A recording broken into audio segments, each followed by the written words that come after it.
할렐루야. 네, 오늘도 주의 전에 오신 여러분들을 사랑하고 축복합니다. 하나님의 말씀 함께 받도록 하겠습니다. 오늘 함께 받으실 말씀은 고린도전서 15장 우리 1절부터 15절까지의 말씀입니다. 죽은 자의 부활과 그리스도의 부활입니다. 죽은 자의 부활과 그리스도의 부활. 고린도전서 15장 1절부터 15절입니다. 저와 여러분이 함께 오늘 본문을 우리 서로 교독하시면서 읽도록 하겠습니다. 제가 1절 읽겠습니다. 형제들아, 내가 너희에게 전한 복음을 너희에게 알게 하노니 이는 너희가 받은 것이요 또 그 가운데 선 것이라. 너희가 만일 내가 전한 그 말을 굳게 지키고 헛되이 믿지 아니하였으면 그로 말미암아 구원을 받으리라. 내가 받은 것을 먼저 너희에게 전하였노니 이는 성경대로 그리스도께서 우리 죄를 위하여 죽으시고 장사 지낸 바 되셨다가 성경대로 사흘 만에 다시 살아나사 게바에게 보이시고 후에 12 제자에게와 그 후에 502 형제에게 일시에 보이셨나니 그 중에 지금까지 대다수는 살아있고 어떤 사람은 잠들었으며 그 후에 야고보에게 보이셨으며 그 후에 모든 사도에게와 맨 나중에 만삭되지 못하여 난 자 같은 내게도 보이셨느니라. 나는 사도 중에 가장 작은 자라. 나는 하나님의 교회를 박해하였으므로 사도라 칭함받기를 감당하지 못할 자니라. 그러나 내가 나 된 것은 하나님의 은혜로 된 것이니 내게 주신 그의 은혜가 헛되지 아니하여 내가 모든 사도보다 더 많이 수고하였으나 내가 한 것이 아니요 오직 나와 함께 하신 하나님의 은혜로라. 그러므로 나나 그들이나 이같이 전파하매 너희도 이같이 믿었느니라. 그리스도께서 죽은 자 가운데서 다시 살아나셨다 전파되었거늘 너희 중에서 어떤 사람들은 어찌하여 죽은 자 가운데서 부활이 없다 하느냐. 만일 죽은 자의 부활이 없으면 그리스도도 다시 살아나지 못하셨으리라. 그리스도께서 만일 다시 살아나시 못하셨으면 우리가 전파하는 것도 헛것이요 또 너희 믿음도 헛것이며 15절 합독합니다. 시작. 또 우리가 하나님의 거짓 증인으로 발견되리니 우리가 하나님이 그리스도를 다시 살리셨다고 증언하였습니다. 만일 죽은 자가 다시 살아나는 일이 없으면 하나님이 그리스도를 다시 살리지 아니하셨으리라. 아멘. 자, 오늘은 우리가 고린도 우리 전서인데, 고린도전서 15장 1절부터 15절까지의 말씀을 가지고 죽은 자의 부활과 그리스도의 부활이라는 주제로서 함께 은혜 받기를 소망합니다. 여러분들은 교회를 다니면서 또는 예수를 믿으시면서 가장 많이 듣는 이야기가 어떤 이야기를 많이 듣습니까? 어떤 말씀을 가장 많이 들으시죠? 저는 제가 목회를 하면서도 그리고 전도나 또는 타 종교나 안 믿는 사람들을 이제 대상으로 만나게 되면 가장 많이 듣는 이야기 중에 하나가 기독교는 너무 배타적이다. 자신들의 믿는 종교에만 구원이 있다 이야기하고 의롭다 이야기를 하니까 거북스럽다라는 거예요. 그리고 너무나 자신들의 이 종교적 우월감 가운데 빠져 있다라고 이야기도 많이 합니다. 그리고 분명히 그 사람들에게도 종교가 있는데 왜 개신교 너희들만 자꾸 포섭을 하려고 그러냐. 그런 이야기도 자주 듣습니다.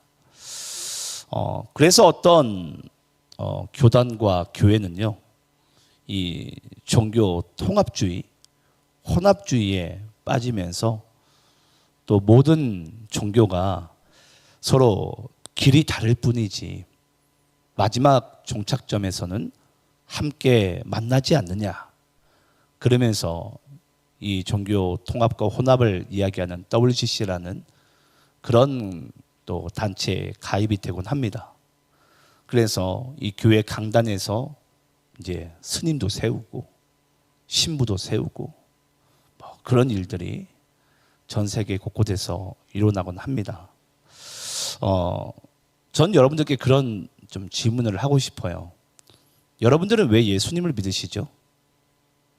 네, 다른 종교가 아닌 왜 예수님을 믿습니까?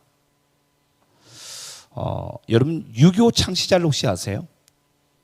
그렇죠, 공자죠. 여러분 아시겠지만 이 공자는 중국의 이 산동성에 가게 되면요, 공자의 무덤이 있습니다. 당연히 거기에는 공자의 시신이 안치되어져 있고요, 유골이. 그 공자의 무덤이 대략 500평 정도 된다 그래요. 1년이면 여러분들이 상상할 수도 없는 엄청난 수익을 얻는다고 합니다. 근데 여러분 그 큰 사당에 공자의 시신이 안치되어 있다는 것은 무엇을 의미하죠? 공자는 죽었다라는 것입니다. 죽은 자. 그럼 여러분 이슬람의 창시자가 누구죠? 마흐мет이죠. 마흐мет은 여러분 사우디 메디나라는 곳에 가게 되면 이 마흐멧의 또 시신이 안치되어져 있습니다. 정말 공자의 거기보다도 훨씬 더 많은 엄청난 수십조의 수익을 매년 얻어들인다 그래요. 근데 여러분 그 이슬람의 창시자인 마흐멧도 시신이 거기 안치되어 있다는 것은 무슨 뜻이죠? 죽은 자라는 뜻이죠. 예. 자, 그러면 불교의 창시자는 누구죠? 석가모니. 인도의 산치라는 곳에 가게 되면 이 석가모니 사리를 이제 모아둔 그런 곳이 있습니다. 대략 성의 높이가 한 45m 정도 되는. 그러면 여러분 거기서도 뭐 말할 수 없는 엄청난 관광적 수입을 얻게 된다고 그래요. 근데 여러분 거기서도 석가모니 유해가 있고 사리를 그렇게 모아놨다라는 것은 석가모니 또한 무슨 자죠? 죽은 자입니다. 제가 여러분들께 왜 전 세계 4대 종교를 그 창시자들을 왜 말씀을 드렸냐면요, 여러분 그 모든 종교들의 창시자는 다 죽은 자들이에요. 저는 만약에 저에게 누군가가 왜 당신은 예수님을 믿습니까? 저는 목회자이기 이전에 전 예수를 믿는 사람입니다. 네. 그럼 왜 당신은 예수님을 믿습니까? 라고 이야기를 한다면요, 예수님의 무덤은 비어있기 때문입니다 라고 저는 이야기를 할 것 같아요. 그러니까 예수님의 시신은 이 땅에 존재하지 않아요. 네. 그게 여러분 얼마나 감사하죠. 네. 그래서 그 예수님만이 사흘 만에 사망 권세를 깨부시고 우리에게 영생과 구원이 무엇인지를 정말 제대로 말씀해 줄 수 있는 유일신이지 않습니까? 그래서 저는 예수를 믿어요. 네. 많은 종교학자들이 그래요. 왜 자꾸 개신교에만 구원이 있냐? 여러분 구원의 가장 큰 증거가 부활이지 않습니까? 네. 여러분 부활이 없으면 십자가는 우리와 아무 상관이 없어요. 네. 부활이 있으니까 십자가를 믿는 거 아닙니까? 네. 우리가 모든 죄인으로서 십자가에 마땅히 다 죽어야 될 존재라면 그냥 죽고 끝나는 거겠죠. 하지만 그 십자가의 죽으심 뒤에는 사흘 만에 부활이 있기 때문에 우리는 지금도 예수를 믿고 그 예수님만이 우리 인생의 참 소망이 되는 줄을 믿습니다. 그래서 전 예수를 믿어요. 그래서 우리 개신교는요, 어쩔 수 없이 종교적으로 분류가 되어져 있지만 우리 개신교는 여러분 엄연히 따지면 그냥 종교가 아니라 예수예요. 네, 예수예요. 예수 그냥. 거기에 어떤 수식어도 붙으면 안 됩니다. 원래는. 근데 지금 다만 분류학적으로 그냥 종교로 그냥 분류가 되어 있을 뿐이에요. 근데 예수 믿는 우리마저도 그 예수님을 믿는 것을 종교적으로 바라본다면은 그 안에 생명이 없는 것과 똑같습니다. 저는 그래서 여러분들이 예수님을 믿으시되 그 예수님만이 우리의 참 소망 되시고 생명 되심을 믿는 여러분들이 되시기를 간절히 축원합니다. 그래서 여러분, 예수를 믿으면서도 여전히 종교 생활하고 내가 종교 활동을 하고 있다면 지금이라도 여러분, 교회는 안 다니시는 게 나아요. 여러분들이 전 예수를 믿었으면 좋겠어요. 예수를 참 믿는 신앙은요, 종교 활동하지 않습니다. 종교 생활하지 않습니다. 그 예수님께 나의 모든 것을 다 드려도 아깝지 않는 이유가 그 예수님에게 바로 나의 영생과 소망이 있기 때문입니다. 그래서 저는 주님께 내 생명을 다 드려도 아깝지가 않은 거예요. 근데 여전히 주님께 나옴에 있어서도 이 시간이 아깝고 나의 물질이 아깝고 나의 어떤 에너지가 아깝다면 여러분, 그건 우리가 자칫 예수 믿는 것을 종교화하고 있는지도 몰라요. 그걸 주님 안에서 우리가 바르게 점검할 수 있는 그런 시간 되기를 원하는데요. 우리 오늘 본문 말씀은 어떤 말씀이냐면 이 죽은 자의 이 부활과 그리스도의 부활을 서로 이야기를 하면서 우리에게 진짜 이 부활이 무엇인지 그걸 제대로 이야기해 주는 말씀이 바로 고린도전서 15장 말씀입니다. 그래서 과연 이 죽은 자들은 지금 어떤 상태인지, 또 그리스도의 부활을 통해서 우리에게 이 부활의 참 신앙이 무엇인지를 우리가 본문 가운데서 발견하기를 소망합니다. 우리 오늘 본문 12절과 15절 말씀을 우리가 다시 한번 교독하면서 읽어보도록 하겠습니다. 본문 12절과 15절입니다. 교독하면서 있습니다. 그리스도께서 죽은 자 가운데서 다시 살아나셨다 전파되었거늘 너희 중에서 어떤 사람들은 어찌하여 죽은 자 가운데서 부활이 없다 하느냐. 만일 죽은 자의 일이 없었으면 그리스도도 다시 살아나지 못하셨으리라.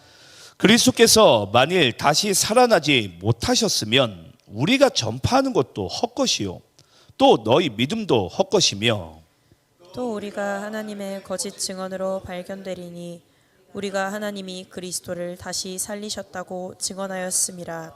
만일 죽은 자가 다시 살아나는 일이 없으면 하나님이 그리스도를 다시 살리지 아니하셨으리라. 자, 다시 말씀드리지만 오늘 본문은 이 죽은 자의 부활에 강조점을 두고 있어요. 그러니까 오늘 이 말씀에 시비를 거는 자들의 중심이 그거예요. 아니 어떻게 죽은 자가 다시 살아날 수 있느냐. 여러분 지금도 신학자들 중에서는 물론 자유주의 신학자들이겠지만 신학자들 중에서는 지금도 예수님의 부활에 있어서는 아직까지 물음표를 가지고 있는 신학자들이 전 세계적으로 상당히 많습니다. 그리고 이것을 여러분들이 만약에 믿고 살아가고 있다면 그 믿는 것은 여러분들의 이성이 아니라 하나님께서 여러분들로 하여금 믿게 하신 사건입니다. 그래서 부활신앙을 우리가 믿음이라고 이야기를 하는 거예요. 믿음의 은혜. 그 믿음의 은혜가 내게 임하지 않으면요 우리가 어떻게 예수님의 부활을 믿습니까? 그 증거가 도대체 뭐예요?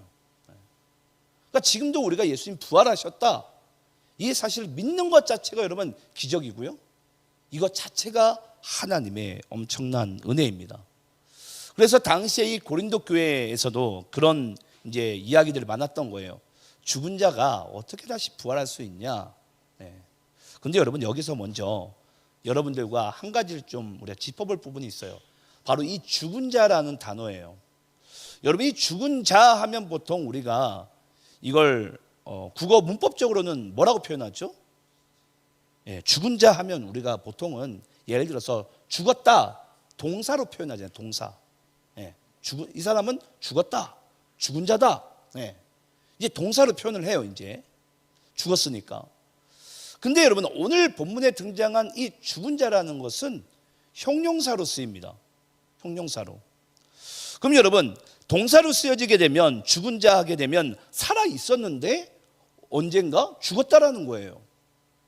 근데 여러분 이 죽은 자가 형용사로 쓰이게 되면 어떤 뜻이 되냐면요, 죽어 있는 상태를 말합니다.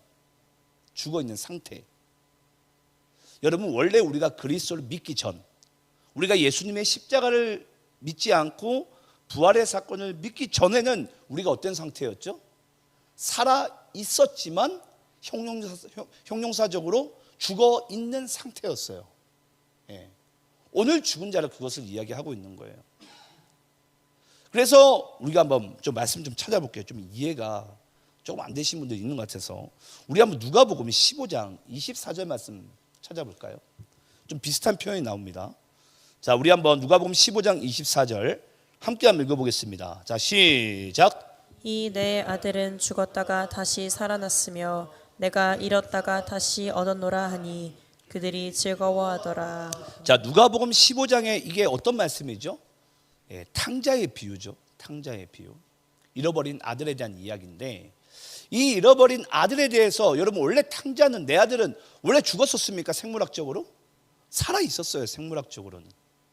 근데 그 아버지가 이 아들이 아버지 곁을 떠난 영혼의 그 상태를 지금 뭐라고 표현했냐면 죽었다가 다시 살아왔다라고 이야기를 합니다. 죽었다가 아버지 품에 다시 돌아오니까 다시 살아났다. 네. 여러분, 바로 우리의 영혼의 상태가 바로 그런 상태입니다. 우리는 원래 우리의 영혼이 하나님을 떠나고 하나님을 등진 순간 우리는 살아는 있지만 우리의 영혼이 죽어 있는 상태였어요. 그게 바로 인간이 죄에 빠진 영혼의 상태입니다. 네. 그런데 하나님께서 그 하나님의 때, 하나님이 기약하신 때죠. 아브라함의 때부터 그 하나님의 기약하신 그 때에 그리스도를 이 땅 가운데 보내심으로 우리를 대신하여 십자가에 우리의 모든 죄를 다 대속하시고 사흘 만에 부활하셔서 우리가 이제 어떤 존재가 된 거예요? 다시 살아난 존재가 된 거예요. 이걸 그래서 오늘 본문 말씀 가운데 이 죽었다, 이게 헬라 원어로는 네크로스라는 단어인데요. 이 네크로스, 원래 우리는 네크로스, 죽어 있는 상태였어요. 근데 우리의 영혼이 그 그리스도를 믿음으로 말미암아 다시 살아난 존재가 된 줄을 믿으시기를 축원합니다. 그래서 예수 믿기 우리의 영혼은요 죽어 있는 상태였어요. 근데 그리스도를 영접하자마자 우리를 거듭났다라고 표현하죠. 이제 거듭나면서 우리가 이제 살아있는 존재로 한마디로 변화가 된 것입니다. 이걸 우리가 다른 표현으로는 새로운 피조물이라고 이야기를 하는 거예요. 그래서 하나님의 창조는 여러분 실제적으로는 창세기에 한 번, 신약에서 한 번, 두 번 일어나는 거예요. 그런데 처음 우리가 하나님께 창조되었을 때는 그 아담이라는 존재를 통해서 우리가 죽어있는 존재가 되었지만 두 번째 아담이신 그 그리스도를 통해서 우리가 새로운 생명을 얻음으로 말미암아 부활되어서 거듭나서 하나님의 새로운 피조물이 된 줄을 믿습니다. 이게 바로 여러분 바로 부활신앙입니다. 부활신앙. 우리 한번 계시록 3장 1절 말씀 읽어볼까요? 계시록 3장. 여기서도 네크로스 단어가 또 등장합니다. 우리 함께 한번 읽어보겠습니다. 시작. 사대 교회 사자에게 편지하라. 하나님의 7 형과 7 별을 가지신 이가 이르시되 내가 내 행위를 아노니 내가 살았다 하는 이름은 가졌으나 죽은 자로다. 아멘. 여러분 아시겠지만 이 사대 교회는 책망받은 교회죠. 예, 소아시아 7교회 중에 책망받은 교회인데 이 사대 교회는 누가 보더라도 겉으로는 어떤 상태이다? 살았다 하나. 너희들은 지금 내면의 상태, 네크로스, 너희들의 그 내면의 상태는 어떤 자로다?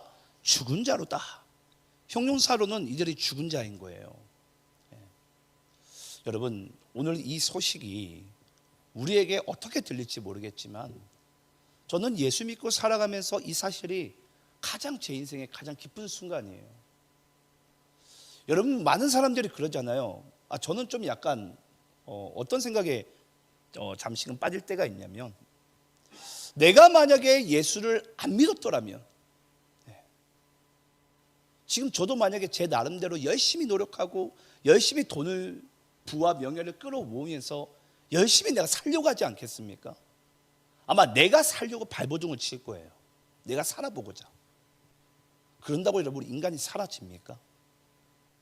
그래봐야 인간의 공허함과 그 내면에 채울 수 없는 그 빈 공간을 우리는 계속해서 무언가 자꾸 우리는 갈급해하지만 헛된 것으로만 채우고 있는 거예요. 그 나의 모든 노력이 헛될 거니까. 그런데 우리가 예수를 믿음으로 말미암아 우리의 내면이 이제 진짜 소생되고 살아난 상태가 된 거예요. 여러분, 그때 우리에게 밀려오는 참 생명으로 말미암은 그 감격은요, 이루 말할 수가 없어요. 그래서 우리가 하나님께 찬양만 해도 알 수 없는 눈물이 나고 알 수 없는 기쁨이 있고, 그냥 하나님을 향해서 우리가 마음껏 달려가지 않습니까? 저는 그것이야말로 진정한 부활신앙 안에 있는 자의 삶이라고 생각을 해요. 그래서 여러분, 부활신앙 가운데 있는 사람은요, 이 세상의 어떤 것으로 우리의 마음이 낙심하거나 좌절하지 않습니다.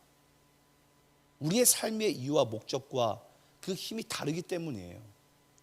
그래서 여러분, 정말 여러분들이 예수님 부활하신 사건을 믿고 그 부활신앙 안에 살아간다면 여러분들의 그 삶의 목표와 목적과 힘을 주님께 두시기 바라요.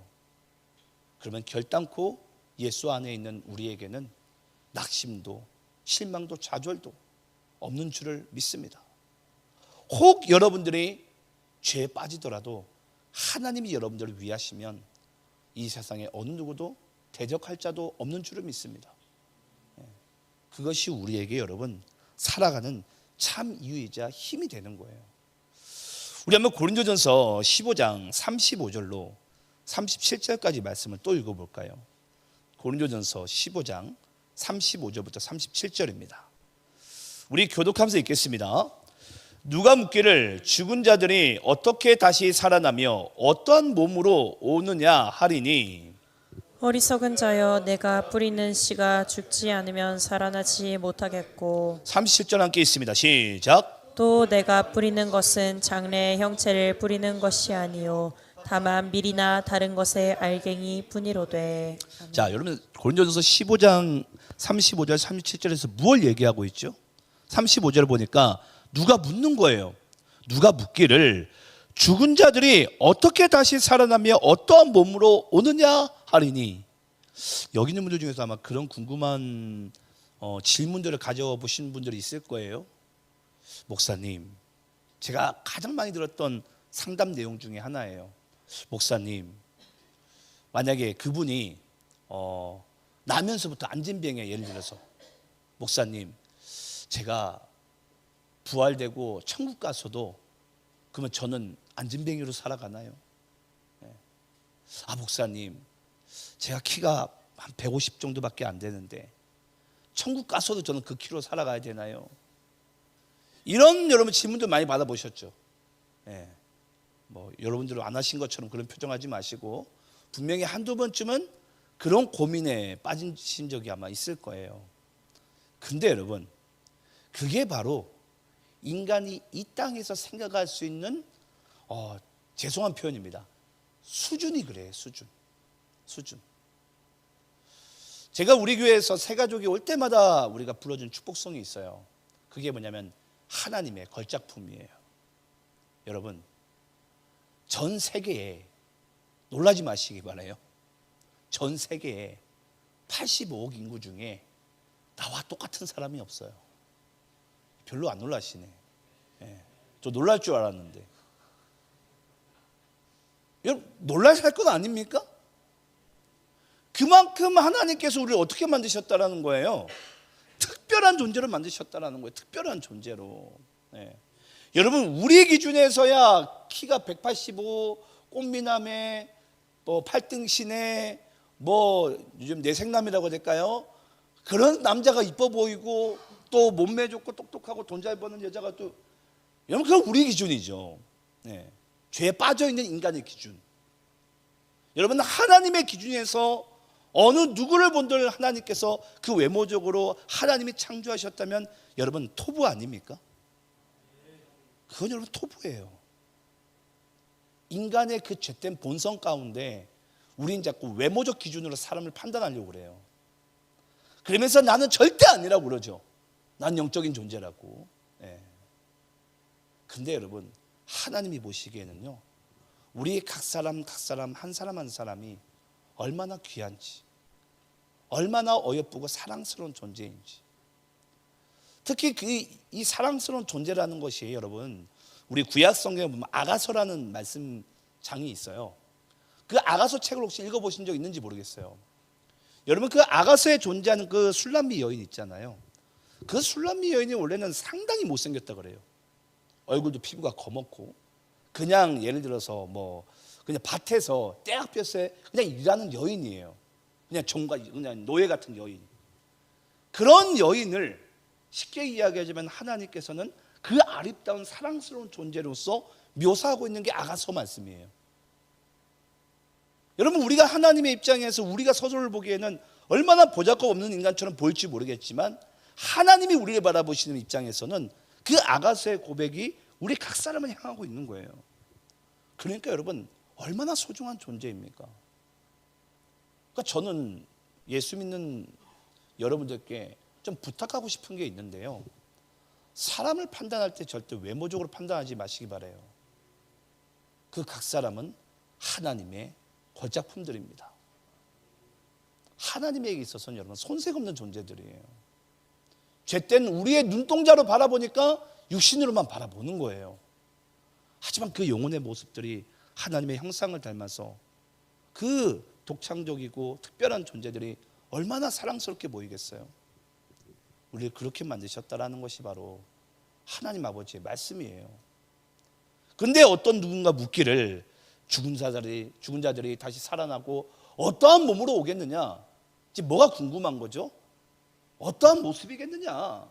여전히 육적인 관점에서 부활의 관점을 해석하려고 그래요. 근데 여러분, 그런 사람들이 지금도 많습니다. 예수 믿는 사람들 중에서도. 천국 가면은 뭐 금은 보화가 있냐? 누가 예를 들어서 뭐 입신이 들어가거나 환상 가운데 천국을 갔다 왔대요. 다들 뭐 궁금해하는 줄 아세요? 천국이 어떤 모양이냐? 집이 어떻냐? 여러분, 뭐가 그렇게 그게 중요해요? 천국 가면, 이런 표현 목사로서 미안하지만 장땡이 아닙니까? 천국 가면 그만이지. 뭘 거기서 뭐 금은 보화가 가득하고 보석이 화려하고. 여러분, 부탁이 그런데 천국만이라도 가시기 바래요. 거기서도 우리가 외모 따지고 이것 따지고 저것 따지는 인생이 아니라, 물론 우리가 천국에서 상급이 크면 당연히 더할 나위 없겠죠. 중요한 것은 우리가 하나님 나라에서도 육적인 기준으로 우리가 외모를 판단할 수 없다라는 거예요. 그것보다 중요한 것은 무엇입니까? 우리의 내면, 우리의 내면에 죽어있는 영혼의 상태가 우리가 부활하신 예수님을 믿고 우리가 다시 살아나는 것이 중요한 줄 믿으시길 축원합니다. 그래서 우리에게 예수님의 이 부활이 소망이 되는 거예요. 자, 그리고 오늘 본문 3절부터 8절까지 또 읽어볼까요? 자, 교독하면서 읽겠습니다. 오늘은 좀 왔다 갔다 하죠. 자, 3절부터 8절까지 교독하면서 읽겠습니다. 내가 받은 것을 먼저 너희에게 전하였노니 이는 성경대로 그리스도께서 우리 죄를 위하여 죽으시고 장사 지낸 바 되셨다가 성경대로 사흘 만에 다시 살아나사 게바에게 보이시고 후에 12 제자에게와 그 후에 500여 형제에게 일시에 보이셨나니 그 중에 지금까지 대다수는 살아있고 어떤 사람은 잠들었으며 그 후에 야고보에게 보이셨으며 그 후에 모든 사도에게와 맨 나중에 만삭되지 못하여 난 자 같은 내게도 보이셨느니라. 자, 여러분, 오늘 본문 3절부터 8절까지 뭘 강조하고 있는 것 같아요? 부활하신 예수님이 보이셨다. 그러면서 맨 나중에 누구에게 보이셨다고 이야기하고 있죠? 만삭되지 못한 사도인 나에게도 보이셨다. 나에게도. 이게 여러분 결국 뭘 얘기하는 것 같습니까? 사도 바울이 고린도 교회에게 전하고 싶은 메시지가 뭐예요? 우리 한번 따라서 해볼까요? 부활은 현재성이 있어야 됩니다. 여러분, 예수님의 부활의 사건은요, 2000년 전에 있었던 어떠한 역사적 사건을 저기 박물관에 모셔다 두고서 가끔 우리가 꺼내보는 그런 게 아니에요. 부활하신 예수님은 오늘 성경에 나온 것처럼 게바에게 보이시고 500의 형제에게 보이시고 야고보에게 보이시고 만삭되지 못한 바울에게도 보이셨으면 그 부활은 오늘날 예수 믿고 살아가는 우리에게도 보이십니까? 안 보이십니까? 당연히 보여야죠. 이걸 우리가 부활의 현재성이라고 이야기를 합니다. 부활의 현재성. 저는 솔직히 그랬거든요. 제가 한 해 동안 목회를 하다 보면 이 부활에 대한 찬양을 많이 하고 싶어도 꼭 부활절 아니면 부활에 대한 찬양을 교회에서 잘 안 불러요. 어쩌다가 한 번씩 그냥 제가 보기 1년에 우리 교회도 뭐 한두 번 부르려나? 정말 안 불러요. 근데 오늘 수요일에도 저는 좀 약간 더 직접적인 부활의 찬양이 울리길 원했거든요. 우리가 잘 안 부르니까. 저는 그랬으면 좋겠어요. 이 부활절이 어느샌가 달걀만 나눠줬다가 달걀만 까먹다가 또 지나가 버리면 또 1년 뒤에서야 우리는 부활에 대한 이야기를 그제서야 또 나누잖아요. 저는 그런 교회 모습이 아니라 오늘 이 하루를 살아가면서도 여러분 질문하고 싶어요. 오늘 하루 가운데도 여러분 부활하신 예수님과 함께 했습니까? 예? 아멘이 급히 그냥 이렇게 떨어지네요. 예. 여러분 부활하신 예수님 오늘도 내가 만났어야죠. 예. 우리가 부활절에만 잠시 잠깐 하는 또 1년 뒤에 잠시 잠깐 찾는 그런 게 아니라 부활하신 예수님은 여러분 지금도 여러분들 안에 있고 우리 예배 가운데 있으며 여러분들의 삶 가운데도 계속해서 동행하신 줄을 믿습니다. 그래서 그 부활하신 예수님은요, 사도 바울이 이야기하고 싶은 것이 그거예요. 왜 자꾸 죽었다 하지 마라. 그 부활하신 예수님은 게바에게도 오백의 형제에게도 야고보에게도 만삭되지 못한 나에게도 나타난 것은 지금도 그 부활하신 예수님은 우리 가운데 함께하고 계신다. 그 이야기를 지금 바울은 고린도 교회 가운데 이야기를 하고 싶은 것입니다. 그런데 그 말씀은 오늘날 하나님이 우리에게도 들려주고 싶은 거예요. 그 살아계신 부활하신 예수님과 동행하라고. 또 여러분의 삶 가운데 힘듦이 있으시면요, 곁에 계신 주님께 여러분들의 속상함을 아뢰시기 바래요. 아 주님, 저 이것 때문에 오늘 속상했고요, 마음이 힘들었어요. 그럴 때는 우리의 고민과 아픔과 힘듦을 우리가 주님께 고백하고, 또 주님이 또 가만 계시겠습니까? 주님을 찾는 자들에게 언제나 함께 하시고 역사하시는 그 주님, 오늘도 우리의 그 아픔과 연약함을 아시고 우리를 도우시지 않겠습니까? 그런 주님을 전 여러분들의 인생 가운데 있어서 매 순간 그 살아계신 주님을 느끼시고 만나셨으면 좋겠어요. 우리 빌립보서 3장 10절부터 12절 말씀 한번 보겠습니다. 빌립보 3장 10절부터 12절입니다. 자, 우리 이 말씀도 우리가 한번 교독하면서 읽도록 하겠습니다. 내가 그리스도와 그 부활의 권능과 그 고난에 참여함을 알고자 하여 그의 죽으심을 본받아 어떻게 해서든지 죽은 자 가운데서 부활에 이르려 하노니 12절 함께 있습니다. 시작. 내가 이미 얻었다함도 아니요 온전히 이루었다함도 아니라 오직 내가 그리스도 예수께 잡힌 바 된 그것을 잡으려고 달려가노라. 자, 여러분 빌립보 3장 10절 말씀을 보니까 내가 그리스도와 그 부활의 권능과, 여러분 이 권능이라는 단어는요, 그러니까 지금 사도 바울이 이야기하고 싶은 것은 부활의 권능을 이야기하고 싶은 거예요. 여러분 권능이라는 것은 여러분들이 아실 만한 분은 아실 텐데 되게 유명한 영어 단어입니다. 이 디나미스라는 단어예요. 디나미스. 근데 디나미스라는 단어가 바로 이 권능이에요. 권능. 그러니까 근데 이 디나미스라는 이 단어는 당시에 로마 황제만 사용할 수 있었다고 합니다. 왜냐? 당시에 절대적인 권력이에요. 무너지지 않고 쓰러지지 않는 권력. 그걸 바로 지금 사도 바울은 그 예수님의 부활의 권능에 이렇게 한마디로 인용을 하면서 예수님의 부활의 권능이야말로 진짜 쓰러지지 않고 낙심하지 않는 권능이다. 그 부활의 권능 안에서 사도 바울은 뭐한다? 나는 이미 얻었담도 아니고 이루었담도 아니고 오직 내가 그 목표를 향해서 나는 달려가노라. 많은 사람들이 그래요, 여러분. 아, 어떻게 해야지 우리가 이 믿음의 종착점까지 흔들리지 않고 달려갈 수 있을까? 아니, 지칠 법도 한데 이제 좀 쉬어야 되지 않을까? 다들 그런 생각 많이 하잖아요. 근데 여러분, 참 부활의 권능 안에 있으면요, 우리가 지치지 않는 줄을 믿습니다. 저도 오늘도 보니까 우리 이제 그 남부연회에서 새로운 목사님들이 이제 안수도 받고 그렇게 하던데 참 그런 모습 보면서 그랬어요. 야, 나도 저 때가 있었지. 예. 저도 이제 안수 받고 이제 9년 차에 들으면서 야, 어느샌가 내가 벌써 이렇게 됐네. 그런 생각이 들더라고요. 예. 그러면서 드는 생각이 뭐냐면 내가 9년 동안 내가 어떻게 달려왔을까? 예.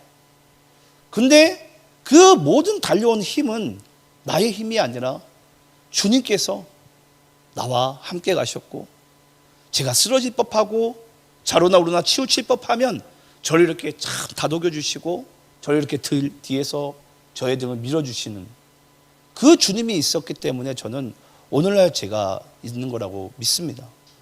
예. 여러분, 그게 바로 부활의 권능이에요.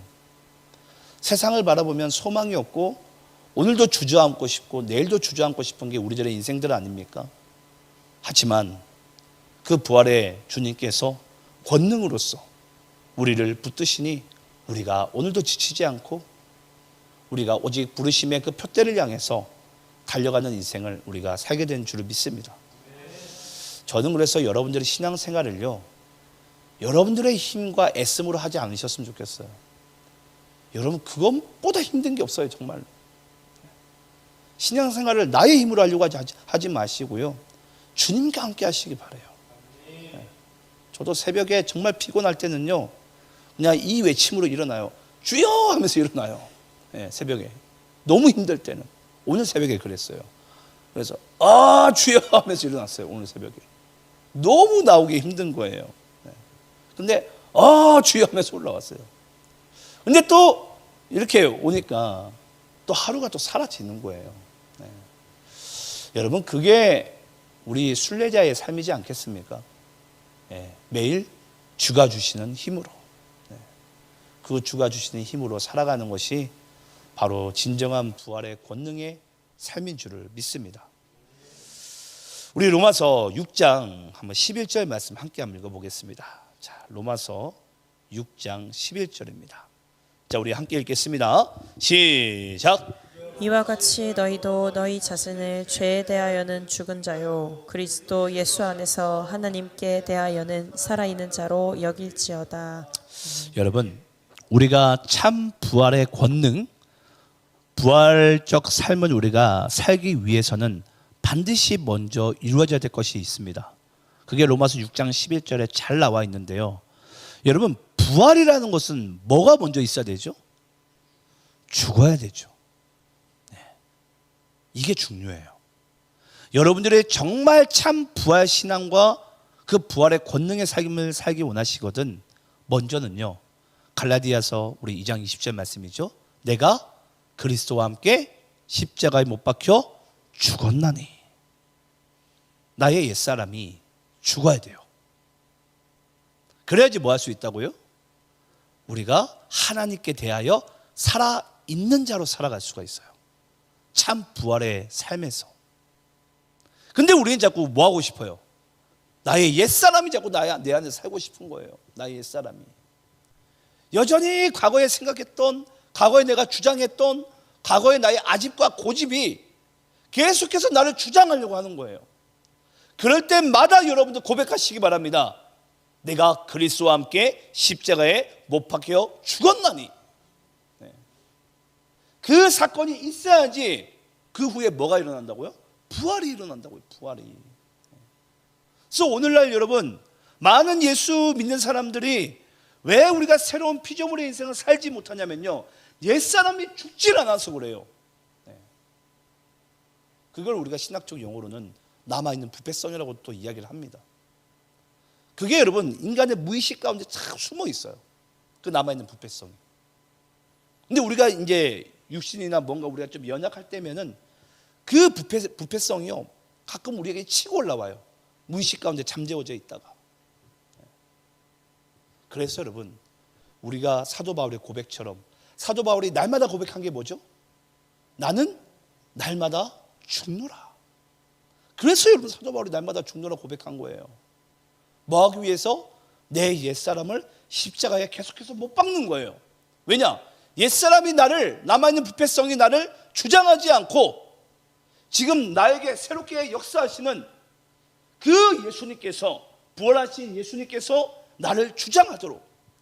그래서 사도 바울은 날마다 죽노라, 날마다 죽노라. 여러분 생각을 해보세요. 오늘날도 조금만 유명한 목사님들 얼마나 많은 팬심들이 사람들을 거의 제왕급으로 세우지 않습니까? 그럼 사도 바울 한번 생각해 보세요. 얼마나 많은 여인네들과 얼마나 많은 사람들이 사도 바울을 지켜 세웠을까요? 그럴 때마다 사도 바울도 아마 거의 이란 교주급 될 수 있는 그 정도 위치에 얼마든지 오를 수 있었어요. 근데 바울이 아마 그때마다 고백했을 거예요. 나는 날마다 죽노라. 그래서 내 안에 계신 그 그리스도께서 계속해서 살아실 수 있도록, 살아 움직일 수 있도록. 저는 이 싸움이야말로 진정한 우리의 영적 싸움이라고 생각을 해요. 그러니까 사도 바울은 다른 싸움을 하지 않았어요. 내 내적인 싸움을 한 거예요. 나의 옛사람이 나를 주장하느냐, 아니면 내 안에 계신 부활하신 예수님께서 내 삶을 주장하느냐. 지금도 우리가 싸우는 근본적인 이유는 여러분, 우리가 거기에 있지 않습니까? 그래서 오늘 이 말씀을 우리가 함께 보면서, 주님, 내 안에 주님께서 더 사셔야 됩니다. 네. 나는 죽고 주가 살게 될 때에, 그때 우리가 비로소 이 부활의 권능 가운데 우리가 살아 쉴 수 있습니다. 그 고백을 우리가 날마다 해야 될 줄을 믿습니다. 그런데 오늘 이 로마서 6장 11절 말씀 끝부분에 보게 되면요, 아주 중요한 단어가 나와요. 어떤 단어죠? 여길지어다라는 단어가 나와요. 이게 여러분 왜 중요하냐면요, 여러분 잘 보세요. 여러분 부활주일 다 보내셨잖아요.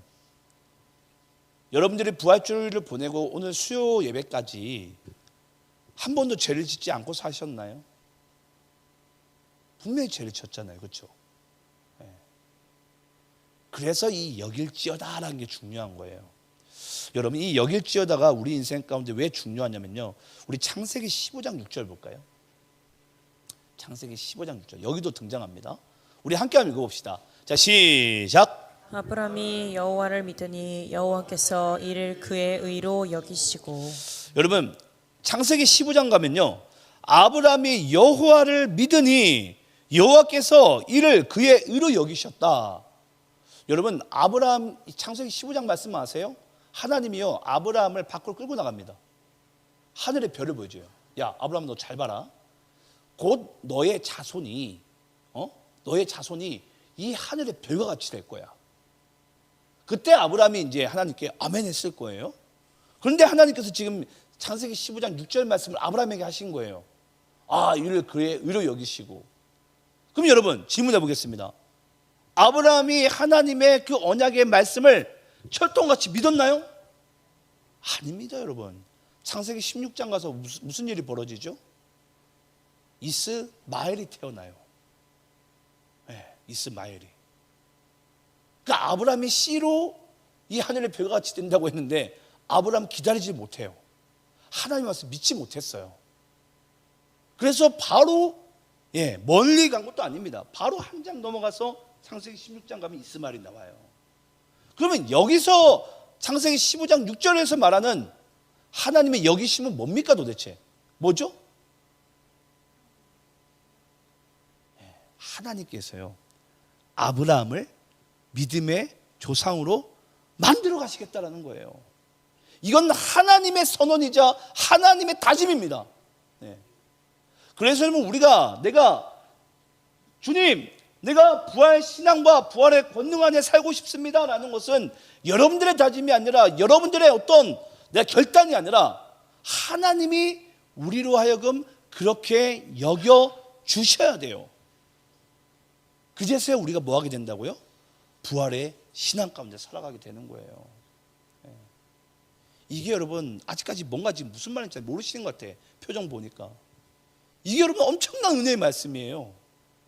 그러니까 우리가 때로는 예수 믿고 살아가다가 넘어지든 죄에 빠지든 어떻게 되든 하나님께서 우리를 어떻게 하신다라는 거죠? 의로 여겨주시고 우리를 부활의 권능 안에서 살게 하게끔 만들어 가신다라는 거예요. 왜 기쁘지 않으시지? 좀 기쁘셔야 되는데 이게 엄청난 소식이거든요. 그래서 여러분 신앙생활을요, 나의 애씀과 나의 노력으로 하는 사람을 어리석다라고 표현합니다. 아직까지도 자신에게 소망을 두는 자들이에요. 그건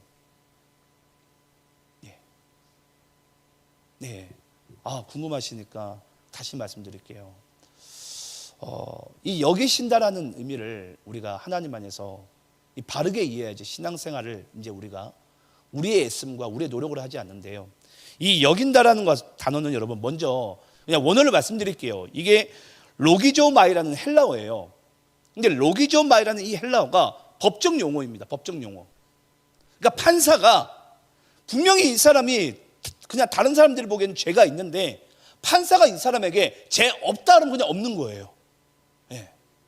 그렇게 그냥 판결이 내려진 상태예요. 그러니까 하나님의 입장에서는 우리가 죄에 빠지든 안 빠지든, 여러분 예수를 믿으면 죄에 빠집니까 안 빠집니까? 예수 믿어도 죄에 빠져요. 근데 하나님께서 우리가 그리스도 부활의 권능 안에 있게 되면 우리를 어떻게 봐주시는 거죠? 우리를 의롭다고 여겨주시는 거예요. 그래서 우리가 어떠한 존재가 된 거죠? 의로운 존재가 된 거예요. 그러니까 부활도 똑같다라는 거예요. 부활도 분명히 아브라함은 창세기 15장에서 하나님의 언약의 말씀을 들었는데 하나님이 아브라함이 믿는 줄 알고 우리는 하나님께서 아브라함을 너희가 믿고 있구나라고 의롭다라고 여긴 줄 알았지만 창세기 16장 가서 이스마엘을 나무로 말미암아 실제적으로는 창세기 15장에서 아브라함은 하나님을 믿은 게 아니었어요. 들통나버린 거야. 창세기 16장 가서.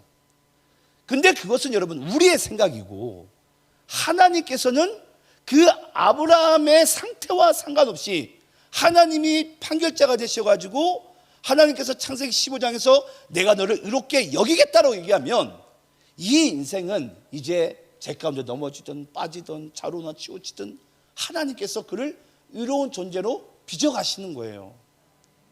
그래서 여러분 아브라함의 인생을 믿음의 조상이 아니라 하나님이 그를 믿음의 조상으로 빚어간 인생이다.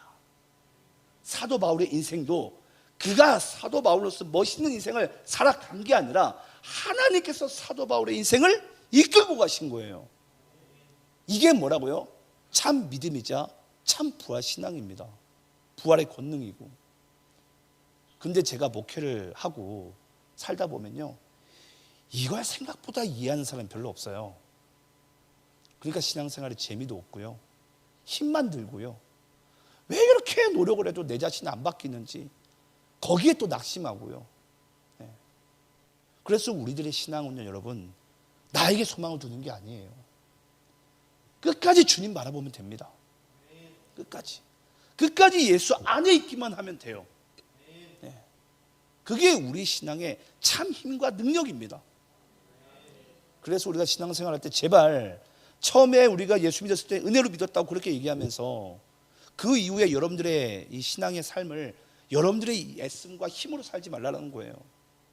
그 부활하신 그 주님의 권능 안에 살다 보면 하나님께서 우리를 믿음 안에서 참 그 생명 안에서 우리를 이렇게 빚어나가실 줄을 믿습니다.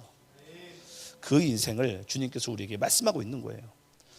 마지막으로 우리 로마서 3장 우리 좀 시간이 없어서 우리 부분적으로만 읽고 마치도록 하겠습니다. 먼저 로마서 3장 9절부터 12절까지 말씀 먼저 읽어볼게요. 그리고 20절부터 24절 읽어보겠습니다. 자, 로마서 3장 9절부터 12절입니다. 자, 교독하면서 읽겠습니다. 그러면 어떠하냐? 우리는 나으냐? 결코 아니라 유대인이나 헬라인이나 다 죄 아래 있었고 우리가 이미 선언하였느니라. 기록된 바 의인은 없나니 하나도 없으며 깨닫는 자도 없고 하나님을 찾는 자도 없고 다 치우쳐 함께 무익하게 되고 선을 행하는 자는 없나니 하나도 없도다. 여러분 로마서 3장 9절부터 12절까지 뭐 얘기하고 있는 거죠? 의인은 없다. 그러니까 여러분 제발 내가 애를 쓰며 살지 마세요. 내가 노력하면 살지 마시고. 제가 작년 한 해 이거 가지고 엄청나게 많이 외쳤어요. 제발 내 힘으로 애쓰고 용 쓰지 말라고. 저도 목회하면서 자꾸 제가 거기에 걸려 넘어질 때가 있어요. 내가 노력하고 애를 쓰면 뭔가 달라질 줄 알고, 여러분 그게 아니더라고요. 제가 아시겠지만 우리가 저기 고난 특별주간 3주간 기도회를 했었잖아요. 솔직히 제 마음에 소망이 그게 있었어요. 우리 교우들 중에 단 한 명만이라도 이 기도의 맛을 알고 새벽기도 한 명 더 나올 줄 알았어요. 뚜껑을 열어봤거든요. 똑같아요. 제가 그거 가지고 하나님 앞에 속상해가지고 막 제가 기도하지 않았겠어요. 하나님 도대체 이게 뭡니까? 그 어느 누구 하나 이걸 아는 자가 없습니다. 근데 제가 얻어진 답이 뭔 줄 아세요? 얻어진 답이 하나님이 그 영혼의 때에 그걸 만지지 않으면 여러분 불가능합니다. 아무리 제가 원한다고 되는 게 아니더라고요. 하나님이 그 영혼에 정말 그 뭐라고 될까요? 그 영혼의 때에 터치하지 않으시면 그 사건이 일어나지 않더라고요. 그래서 신앙생활은 여러분 엄연히 따지면 그래요. 하나님께서 우리를 만져가셔야 돼요. 그러니까 여러분 뭐 신학생이라고 나옵니까? 새벽 예배를. 이 두 친구도 안 나온다고 그러더라고요. 말 다 한 거 아닙니까? 전 신학교 다닐 때 열심히 새벽교 나왔거든요. 제 자랑이 아니라 우스갯소리하면 그냥 하나님이 좋았어요. 너무 좋았어요. 너무 좋았어 진짜. 그 하나님 만난 게 얼마나 좋은지 그냥 그 매일매일이 기쁜 거예요. 새벽에도 가고 저녁에도 가고. 그 하나님과 그 기도하는 시간이 너무 좋았어요. 저 이번 3주간에 그랬던 것 같아요. 내가 처음 예수님 만났을 때 그 새벽에도 가고 저녁에도 갔던 제 기도의 삶을 주님께 다시 되찾으니까 이 왜 이렇게 기쁜지, 그 만났던 그 주님이 자꾸 떠올려지는 거예요. 근데 그건 여러분 제가 이렇게 되겠지라고 생각하면 안 되더라고요. 언젠가는 저는 우리 도시 안의 교우들 뿐 아니라 우리 모든 그리스도인들 성도들의 마음 가운데 하나님께서 그 불을 지펴줄 때가 저는 오리라고 저는 믿습니다. 그제서야 우리가 변화되더라고요. 하나님께서 아브라함을, 그 야곱을, 바울을 그 만져가신 것처럼 우리의 인생들도 저는 그렇게 되는 날이 오리라고 확신합니다. 그럼 중요한 것은 뭐죠? 우리가 주님 안에 있기만 하시면 돼요. 그때가 언제인지 모르겠지만 하나님께서 여러분들을 더욱 깊이 빚어나가시 그때는 반드시 오리라고 믿습니다. 마지막으로 로마서 3장 우리 20절부터 24절까지 읽고 마치겠습니다. 그러므로 율법의 행위로 그의 앞에 의롭다 하심을 얻을 육체가 없나니 율법으로는 죄를 깨달음이니라. 이제는 율법 외에 하나님의 한 의가 나타났으니 율법과 선지자들에게 증거를 받은 것이라. 곧 예수 그리스도를 믿음으로 말미암아 모든 믿는 자에게 미치는 하나님의 의니 차별이 없느니라. 모든 사람이 죄를 범하였음에 하나님의 영광에 이르지 못하나니. 24절 함께 있습니다. 시작. 그리스도 예수 안에 있는 성령으로 말미암아 하나님의 은혜로 값없이 의롭다 하심을 얻은 자 되었느니라. 아멘. 우리 한번 따라해 봅시다. 하나님의 은혜로. 여러분 우리가 이 죽은 자의 부활과 그리스도의 참 부활 안에 우리가 사는 참 인생을 살길 원하시면 끝까지 우리는 그 하나님의 은혜 안에서 그리스도 안에서 살아가게 될 때에 그 참 부활의 삶이 우리의 삶 가운데 더욱더 깊이 이루어지게 될 줄을 믿습니다. 그래서 끝까지 여러분 그 예수님 붙드시기 바라요. 여러분들의 모습에 또 여러분의 삶의 상황에 중심을 빼앗기지 마시고 그 주님 붙드시기 바라요. 부활하신 예수님께서 반드시 여러분들을 부활의 참 소망 안에서 더 깊고 더 넓은 은혜의 자리로 이끌고 가실 거라고 확신합니다. 그렇게 사는 우리 되길 소망합니다. 기도하겠습니다.